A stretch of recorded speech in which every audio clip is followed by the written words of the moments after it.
साथियों, अब हम पढ़ने वाले हैं सेक्शन 131 BNS को। तैयार हो भाई? तो एक कॉपी और एक पेन लो और नोट डाउन करते हुए चलो। क्या कहता है ये कि पनिशमेंट होगा असॉल्ट और क्रिमिनल फोर्स को लेकर, पर ऐसा असॉल्ट और क्रिमिनल फोर्स अगर आपने यूज़ किया है तो उस कॉन्टेक्स्ट में अगर अपोजिट पार्टी है उसने ग्रेव प्रोवोकेशन इस्तेमाल नहीं किया तो स्थिति क्या होगी। क्लियर है? तो जो परिभाषा या जो कानूनन स्थिति दी गई है उसको पढ़ोगे तो बेजा बहुत ख़राब हो जाएगा। नहीं मानना है तो मैं पढ़ देता हूँ, एक बार क्लियर हो जाएगा आपको। Whoever assault or use criminal force to any person otherwise than on grave and sudden provocation given by that person shall be punished with imprisonment for a term which may extend to 3 months or with fine which may extend to ₹1000 or with both। पढ़ा ना? क्या पढ़ने पड़ा? कुछ नहीं पढ़ने पड़ा।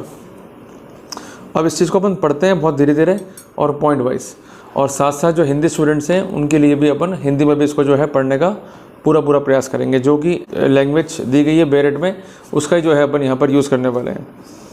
Whoever, जो कोई भी, असॉल्ट और uses criminal force to any person, कि जो कोई भी किसी व्यक्ति पर हमला या आपराधिक बल का प्रयोग करता है। और सबसे इम्पोर्टेंट बात यह है कि otherwise than on grave and sudden provocation given by that person.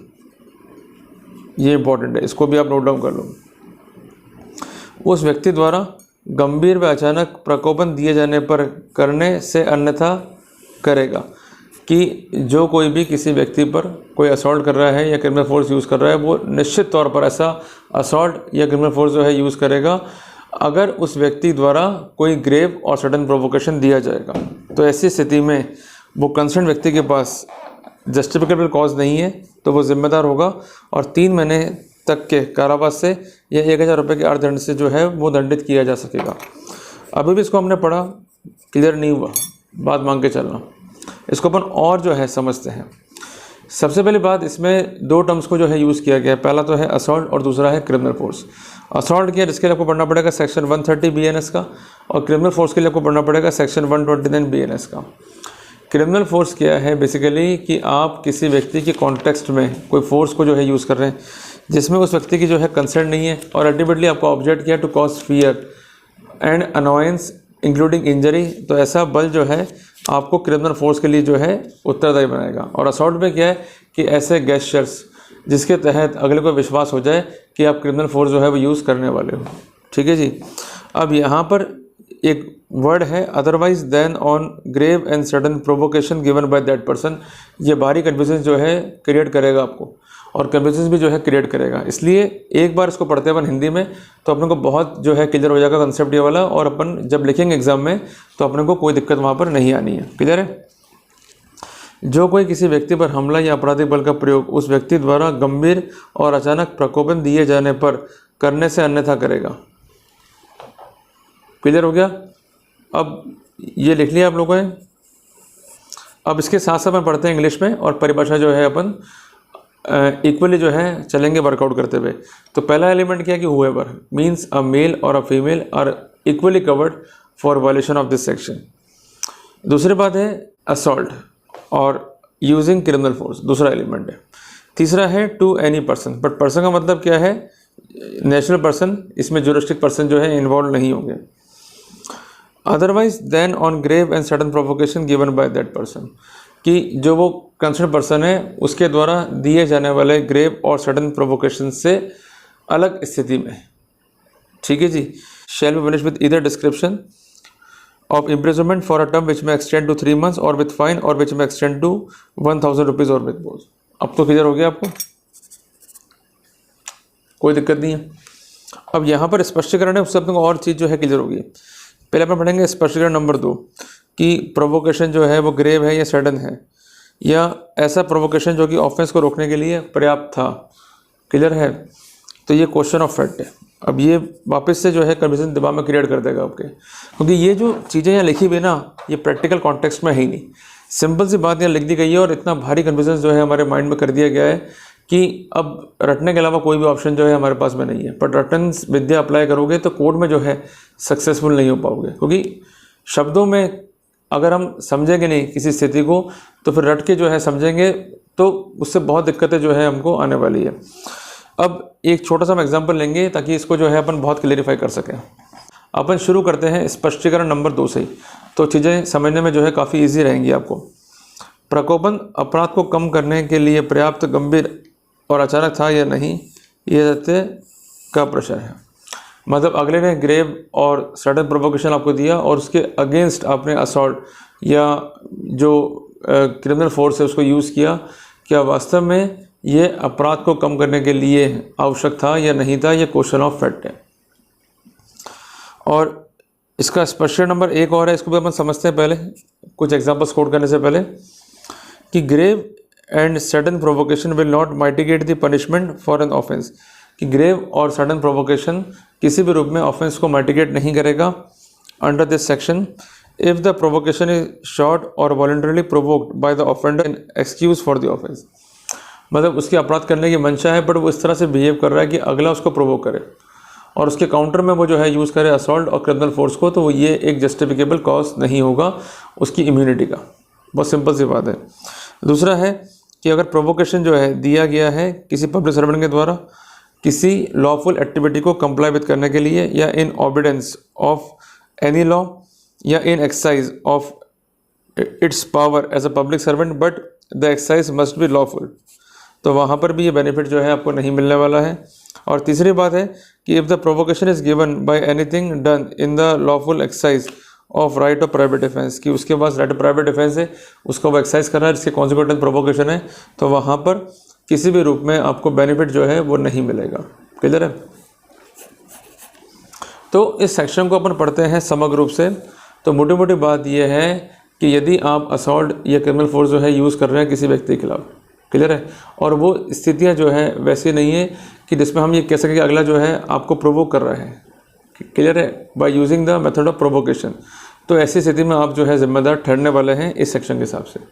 और वो प्रोवोकेशन वहाँ है भी, तब भी वो ऑफेंस की स्थिति को जो है माइटिगेट नहीं करेगा यदि प्रोवोकेशन को इस तरह से एक्सरसाइज करवाया गया है इवन आपके द्वारा कि अगला जो है आपको प्रोवोक करे और अल्टीमेटली आप जो है उसका लॉफुल एक्सक्यूज लेते हुए ये कह सकोगे भाई मैंने in consequential of that grave and sudden provocation अपना राइट जो है एक्सरसाइज किया है, ये रॉन्ग हो जाएगा। दूसरी बात है पब्लिक सर्वेंट है सामने, वो ड्यूटीज़ को अपनी डिस्चार्ज कर रहा है या पावर्स को एक्सरसाइज कर रहा है, बट दोनों ही लॉफुल होनी चाहिए तभी इसको बेनिफिट मिलेगा। अगर ये दोनों लॉफुल हैं तब आपको जो है कॉन्ट्री जो है प्रूव करना पड़ेगा। और तीसरी बात है कि वो कोई भी प्राइवेट डिफेंस का राइट यूज़ कर रहा है जो कि उसका लॉफुल राइट है, तो उस सिनेरियो में अगर प्रोवोकेशन है तो वहाँ बेनिफिट आपको नहीं मिलेगा। और ये प्रोवोकेशन ग्रेव था, सडन था, क्या नहीं था, ये क्वेश्चन ऑफ फैक्ट है। बहुत सिंपल से मैंने आपको जो है समझा दिया है चीज़ें, अब कोई दिक्कत आपको वहाँ पर नहीं आनी है। अब सेक्शन 132 को हम पढ़ते हैं, बहुत सिंपल है। असॉल्ट और criminal force to deter public servant from discharging his duty.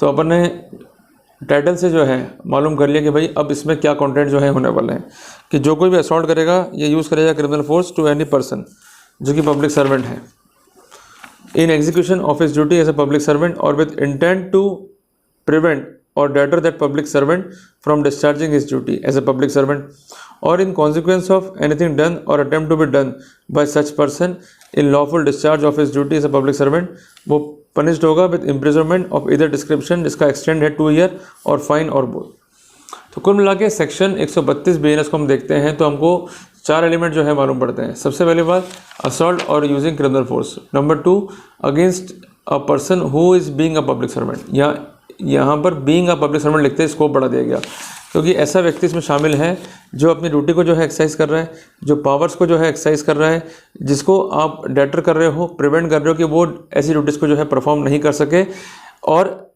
जिस कारण से जब ये असॉल्ट होगा या क्रिमिनल फोर्स जो है यूज़ होगा तो वो ड्यूटीज़ को जो है परफॉर्म नहीं कर पाएगा। तो इन दैट सिनेरियो जो ऐसा करेगा वो जिम्मेदार होगा कानूनन। बट अमूमन क्या लगता है आपको ऐसा कि इस देश में ऐसा होता है? भाई देखो, चार्ज लगाना पुलिस के हाथ में, जो मर्जी चार्ज लगा दिया, बट महत्वपूर्ण बात यह कि जो भी केसेस कोर्ट में आते हैं वो लॉफुल है ही नहीं, क्योंकि फैक्ट्स को मैनिपुलेट करके तोड़ मोड़ के जो है रखा जाता है ताकि उन फैक्ट्स को लॉ की लाइट में हम ये कहते हुए एक्सप्लेन कर सकें कि the concern person has violated the certain provision of law. जबकि डिफेंस को ध्यान देना चाहिए कि अगर आपका गलत तरीके से प्रोसिक्यूशन हुआ है तो आपके पास ऑप्शन है डिफेमेशन केस का, आपके पास जो है ऑप्शन है एक्सटॉर्शन केस का, आपके ऑप्शन है क्रिमिनल इंटिमिडेशन का, तो उसको एक्सरसाइज करा करो। जब तक काउंटर नहीं करोगे, डिफेंड करते जाओगे तो आपको नुकसान है वहाँ पर। तो लड़ने का एक पैटर्न ये भी है कि we must be defensive also. तो इस बात का बच्चों जो है विशेष ध्यान रखो, जब आप वकील बनोगे तो डिफेंस थ्योरी का एक ये जो क्लिंचिंग पॉइंट है इसको जो है आपको दिमाग में रख के चलना है। अब हम आते हैं सेक्शन 133 के ऊपर, असॉल्ट और criminal force with intent to dishonour person otherwise than on grave provocation. ये वैसा ही है जैसे सेक्शन 131 BNS का था। हुएवर असॉल्ट और यूज क्रिमिनल फोर्स, सिंपल सी बात है कि जो कोई भी असॉल्ट करेगा या यूज़ करेगा क्रिमिनल फोर्स को टू एनी पर्सन, किसी व्यक्ति के खिलाफ, intending thereby to dishonour that person, कि ऐसा करके वो उस व्यक्ति को डिसऑनर करेगा, और otherwise than on grave and sudden provocation given by that person. ये जो नेगेटिव क्लॉज लगा दिया गया है इसको इस तरह से पढ़ना पड़ेगा कि जब तक वो व्यक्ति आपको सडन प्रोवोकेशन नहीं दे रहा है, उसके कॉन्सिक्वेंटल में अगर आप अपना फोर्स या असॉल्ट यूज़ करो तो वह बात की बात है। बट अगर उसका कोई ग्रेव जो है प्रोवोकेशन नहीं है और उसके बावजूद भी आप असॉल्ट कर रहे हो, उसको क्रिमिनल फोर्स यूज़ कर रहे हो just with intention to cause that person to be dishonour, तो वहाँ पर आप जिम्मेदार होंगे और पनिशमेंट जो है वो 2 साल का होगा और फाइन भी जो है यहाँ पर इम्पोज किया जा सकता है। अब यहाँ पर अपन परिभाषा देखते हैं एक बार हिंदी में, तो क्या आएगा, जो कोई किसी व्यक्ति पर हमला या आपराधिक बल का प्रयोग उस व्यक्ति द्वारा गंभीर और अचानक प्रकोपन दिए जाने पर करने से अन्यथा इस आशय से करेगा कि तद्वारा उसका अनादर किया जाए, तो वह दोनों में से किसी बाती कारावास से जिसकी अवधि 2 वर्ष तक हो सकेगी दंडित किया जा सकेगा। तो ये सेक्शन जो है प्रैक्टिकल नहीं है, केवल पढ़ के छोड़ दो, इतना विशेष जो है काम नहीं आना है। 133। अब आ जाओ 134 को। और डिसऑनर का मतलब यहाँ पर ये रखा है निंदा करना, उसका अपमान, इससे यहाँ पर जो है मतलब लिया गया उसका। अब 134 क्या है, असॉल्ट और criminal force in attempt to commit theft of property carried by a person, कि जो कोई भी असॉल्ट करेगा या क्रिमिनल फोर्स को यूज़ करेगा to any person in attempt to commit theft on any property which that person is then wearing और carrying shall be punished with imprisonment for a term which may extend to 2 years और with fine और with both, कि ऐसी property जो कि wearing और carrying के काम में आ रही है उसको जो है कोई व्यक्ति थेफ्ट अटेम्प्ट करते हुए उस कंसर्न व्यक्ति के अगेंस्ट में जो है क्रिमिनल फोर्स को यूज़ करेगा या उसे असॉल्ट करेगा, तो ऐसी स्थिति में वो व्यक्ति जो है जिम्मेदार होगा। वही अगर कोई मोबाइल आपके हाथ में कोई चीज़ आप कैरी कर रहे हो, उसको छीनने के लिए अगर वो असॉल्ट कर रहा है या क्रिमिनल फोर्स का यूज़ कर रहा है, then he would be liable in addition to criminal force and assault as per law. अब अगली कैटेगरी है सेक्शन 135 BNS का, असॉल्ट और using criminal force in order to attempt to wrongfully confine a person, कि जो कोई भी assault करेगा या क्रिमिनल फोर्स का यूज़ करेगा किसी व्यक्ति को रॉन्गफुली कन्फाइन करने के अटेम्प्ट के लिए, तो वहाँ पर वो जिम्मेदार होगा। पनिशमेंट जो है यहाँ पर 1 year इम्प्रिजनमेंट है और फाइन जो है वो है 500 रुपीज़ का।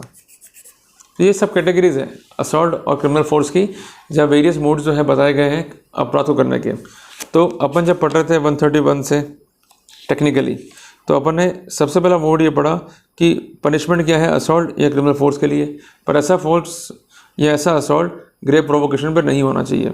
दूसरा अपन ने पढ़ा कि पब्लिक सर्वेंट है, उसके अगेंस्ट में आप क्रिमिनल फोर्स को यूज़ कर रहे हो, असॉल्ट को यूज़ कर रहे हो, उसको डेटर करने के लिए ताकि अपनी पावर्स को एक्सरसाइज नहीं कर सके, ड्यूटीज़ को परफॉर्म नहीं कर सके, तो क्या होगा। इसके अलावा आपने किसी व्यक्ति का अपमान करने के लिए क्रिमिनल फोर्स का यूज़ किया या उसको जो है इस तरह से आपने डिसऑन किया, तो वहाँ पर जिम्मेदारी क्या होगी, जिसमें असॉल्ट भी जो है शामिल होगा। चौथी बात है कि कोई व्यक्ति प्रॉपर्टी को जो है थेफ्ट कर रहा है और ऐसी प्रॉपर्टी जो वियरिंग है या कैरिंग है, इस सिनेरियो में अगर वो असॉल्ट कर रहा है या क्रिमिनल फोर्स का यूज़ कर रहा है वाइल अटेम्प्टिंग दैट ऑफेंस, तो वो जिम्मेदार होगा।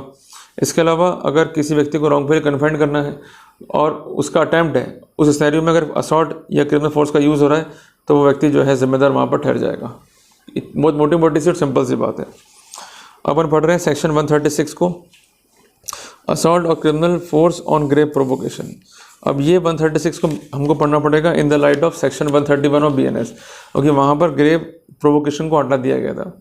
अब जो कोई भी असॉल्ट करेगा ये यूज़ करेगा क्रिमिनल फोर्स को to any person on grave and sudden provocation given by that person, तो वहाँ पर वो जिम्मेदार होगा and shall be punished with simple imprisonment which may extend to 1 month, और उसके अलावा उसको 1000 का फाइन भी जो है वहाँ पर हो सकता है।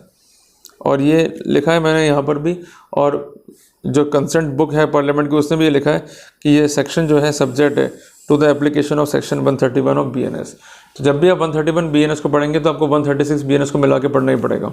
अब नेक्स्ट पार्ट में जो है हम पढ़ेंगे kidnapping, abduction, slavery and force labour से जुड़े हुए सेक्शंस को।